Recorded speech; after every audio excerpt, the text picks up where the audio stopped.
This is GTA 5, and this is the Chaos mod. I don't know what's happening! What happens when the alien ray wears off? No, please don't tell me it's broken. I'm going to attempt to travel from here to here, but every 30 seconds, a new effect is chosen at random from over 300 potential effects. Sounds easy, right? Well, trust me, it won't be. We start off at Pillbox Hospital with a hammer in my hand as I was just trying to fix my dying Twitch channel before this. I immediately spot a car that somebody isn't using, and like most just chatting streamers, I begin to steal someone else's property. Before I can make it very far though, the Ignite All Cars effect activates, and I quickly realize I'm in the bad ending of Speed. I escape the vehicle in time, but not before watching a man have the worst day of his life after his vehicle catches fire and he bails out, removing 80% of his skin at the same time. As I find a new car to ruin, I realize that every car in the city has turned into a Star Fox 64 fan and is barrel rolling constantly. Not the worst effect to have, but honestly, not the best. However, I immediately speak too soon and the whole game turns into an episode of Beyblades except with guns. I don't know what's happening! I managed to escape the cops while committing my third felony, but get instantly teleported into a dump truck. Please give me your car, please give me your car, please. Huh? Now already God is clearly angry at me and decides to rapture all of us, except, oh joke, we're actually not going to heaven. We're getting an express trip to the ground. I decide, hey, I'm gonna no-balls you, God, and just get it over with. I jump out of the dump truck, and that ends attempt number 1 pretty quickly. No, this is gonna be terrible when I get out of this. There is no way I survive this. What happens when the alien ray wears off? Oh, no.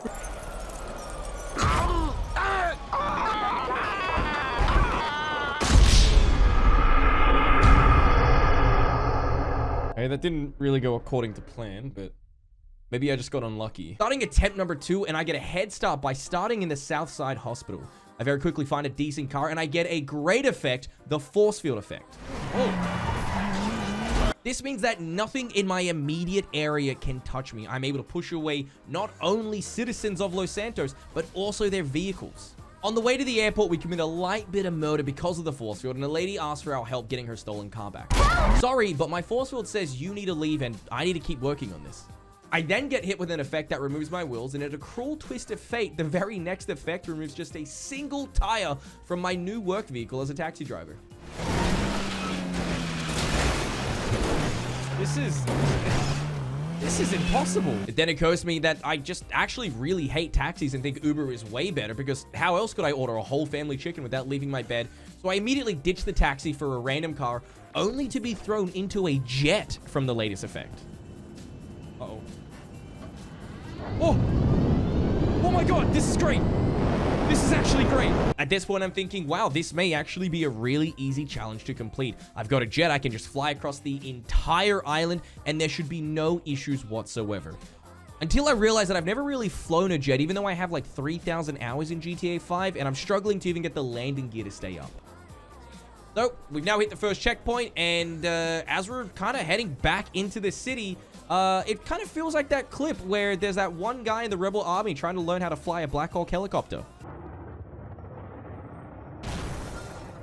Luckily, before I can be turned into a roasted shish kebab, I'm teleported back to the ground and swap into a car.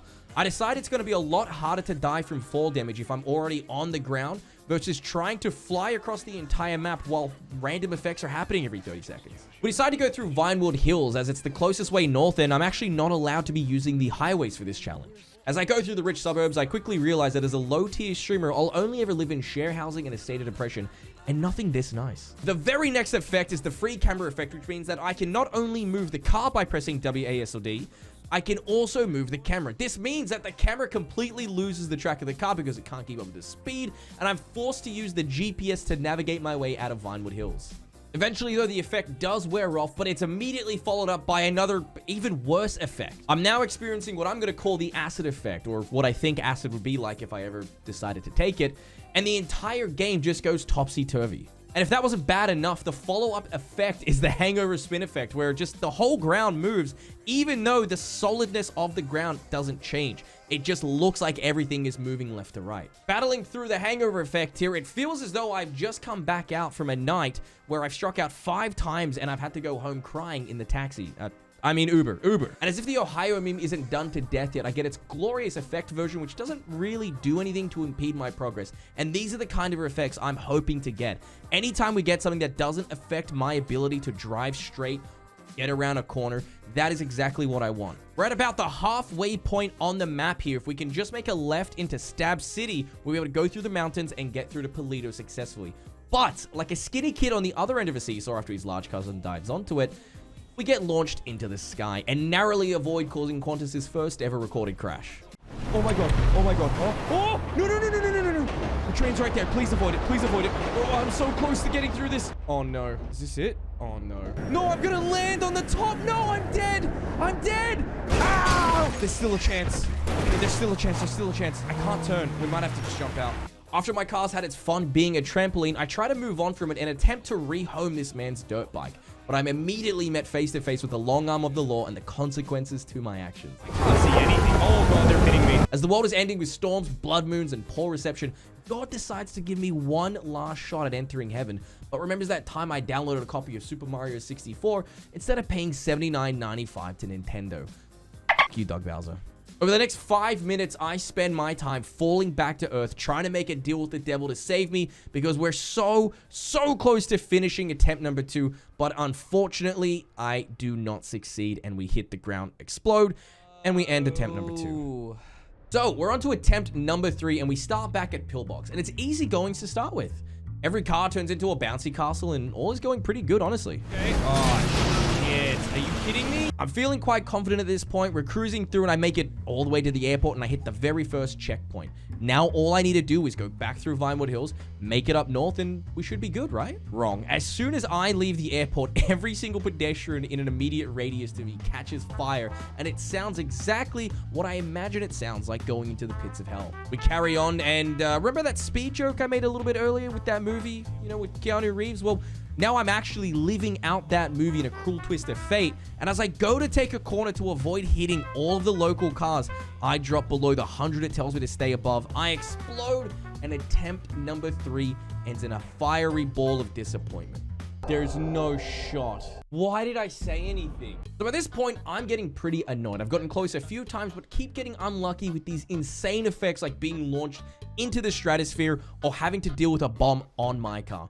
I am hoping, praying that I'm going to get a decent run here where there's no bombs, no launching, no cars coming at me, no alien rays or missiles, just a clean, easy run. Nice. So I quickly find a decent vehicle, lose that vehicle and get a new one, and then I hit the very first checkpoint. This is the one, though. I can feel it. I can feel it in my bones, my balls, everything. And I've got a strategy now. You see, the strategy is simple. I need to avoid taking as many corners as I possibly can. I need to take the straightest line to get up there. So instead of going across the city into Vinewood Hills, where I'm going to have to slow down a lot, make a lot of corners, instead, I opt to go up on the right-hand side of the city. I'm going to travel up, make my way through the Harmony area, get to Sandy, and then go through the mountain, up through Paleto, and onto the beach to finish this. As I'm enacting my plan and putting it into action, my rent for my home in Sydney is due, and I lose $13 million. This is good, though. If I can get a few more effects like this that don't actually change my gameplay, I can make it. Next up, we get the average American effect, wide cars, which is annoying, but ultimately doesn't slow me down, just causes me to have a little bit of a hiccup here. But I'm on a good pace, and I'm getting extremely lucky with these effects. I swap to a dirt bike, hoping it doesn't end like the last time, and I get the crash into a car effect that totally wasn't my fault, but I make my way to Stab City. Next up is the wide boy effect, which honestly was pretty funny to look at, and I should have used the average American joke on this one, but hey, tape is expensive, and I can't really be bothered recording that again. Going up Mount Chiliad now, and I finally get to experience VR for the first time, and it's just as I thought. Annoying, sickening, underwhelming. Just like those Just Chatting streamers, am I right? But anyway, we've made it to Paleto, and I just need to get through the town and make it to the beach. I get the earthquake effect, which worries me, but honestly, nothing happens besides a little bit of a bounce from all the cars near me, but it gets followed up by something that panics me. A pit in my stomach forms, and I am so worried that this is the end. The void warp effect takes place, and I am so certain that this is the end of the run. Typically in GTA, if you play it online or you play in a 5M server, if you fall through the world, your car respawns back onto the road. However, the fall damage does accrue and it does impact your vehicle. This will usually mean your vehicle will blow up, you'll lose your tires, or you might just die straight away. But finally, In an act of godliness, we catch a break and we spawn just back on the beach. No damage, no injury. We're good.